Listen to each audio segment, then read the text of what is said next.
What's up, fam?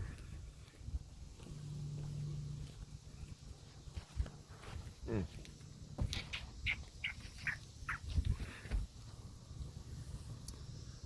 So I just got this album, Nowhere Generation, the new one by Rise Against. And it's good.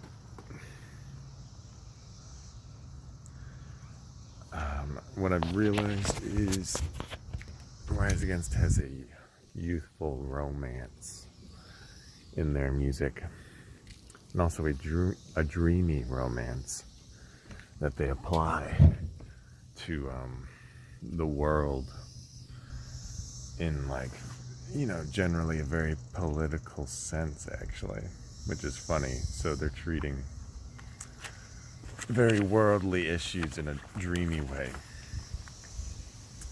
Anyway, so when this album was rolling out and I heard like Nowhere Generation, I was like, oh, it sounds catchy. Maybe it's for the kids to sing along or whatever. I wasn't crazy about it. Then I heard the numbers and I was like, they sound kind of like, like I'd said before, they're sounding kind of old, like their parents, and they're 40, and it's not as easy to do a punk banger under those conditions, like look at Blink-182 doing pop punk at 40. It's kind of weird. Although Travis Barker is doing great. So anyway, then the album finally comes out, and I mean, I had heard Broken Dreams Incorporated like last year and thought it was like kind of weak or pandering or like too easy. I thought the lyrics were like too basic at the time.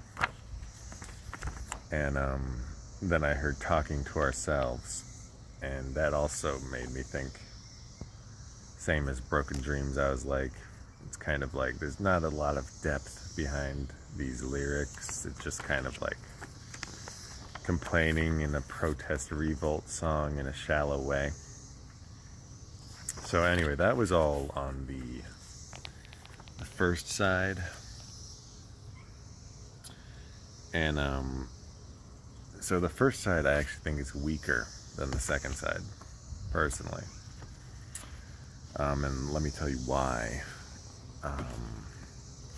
And this is just coming off of my first few listens to the vinyl, which I just got at Mobius. Thank you.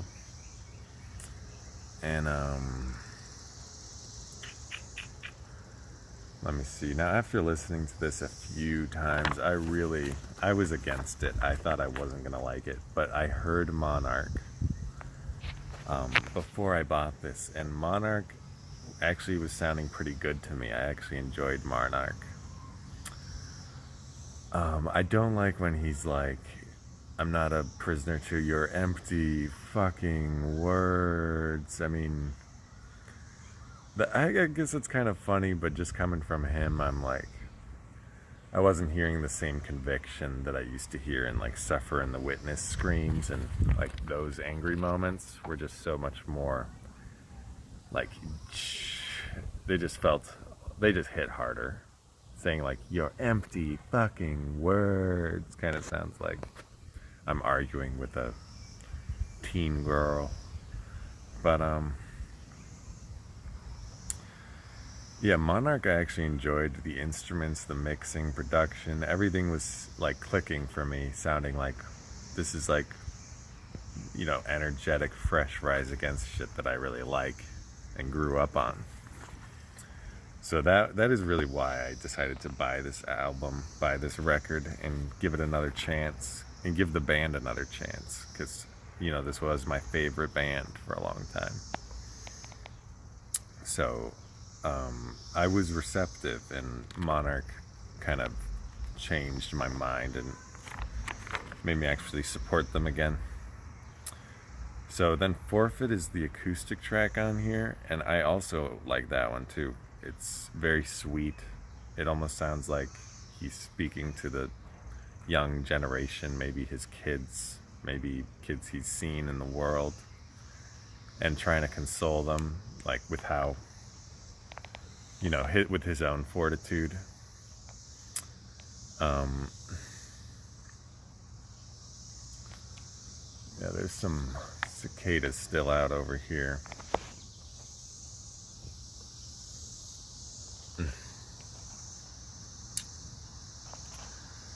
So yeah, the second side I really like a lot because it's got more of this dreamy nature to it, and it's very romantic.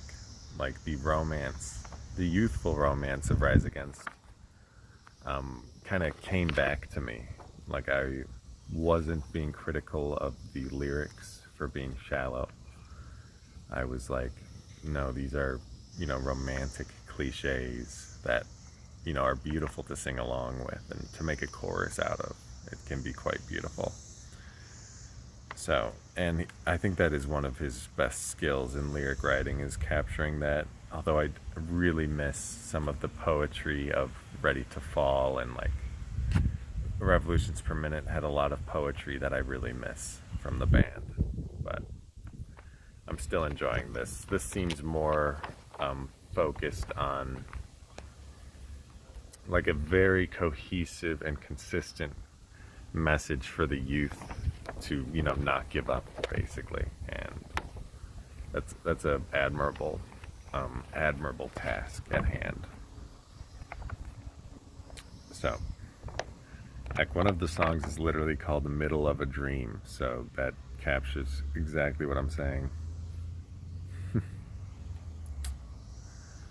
um,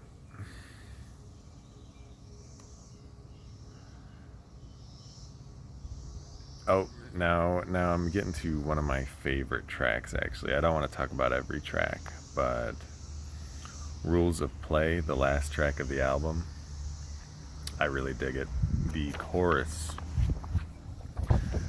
the way the chorus goes is because the life is a game I don't know how to play. So many lies and disguises I can't tell what's fake, but I can tell by the same sad look on your face. You and me, we're the same. Like it's kind of got a folky. Like I just love when Tim is kind of like a romantic folk singer. It just like tickles my fancy, especially at the end there where he's like, "You and me." And it's a pretty romantic chorus, and yeah, this song's called "Rules of Play." It's pretty great. He's saying he doesn't know how to play these rules of life because it's just, confusing and lots of lies and deceit. So that's a great song topic. I love, and I am appreciating more how he is kind of folky in the style. It's very blunt and like to the point, and there really isn't. Even when he does use similes or metaphors, they're usually all connected and like chained, and not, they will be cliches. They're not like anything you haven't heard before, but that's very comforting, especially with this record intended for young youth people, So I like the album. I'm gonna say my favorites are "Rules of Play," "Forfeit," "Monarch," and yeah, those are my favorites. "Rule of Plays," "Forfeit," and "Monarch." I also like. There's another one on the second side I really like, probably "Middle of a Dream." But the chorus, the end of the chorus on "Rules of Play," that yum yum yum yum yum, perfect. So Rise Against is back, baby. Just ordered Wolves too, just because I enjoyed this so much. I kind of felt like I'm back into the band. I'm back. I'm into it. Woo!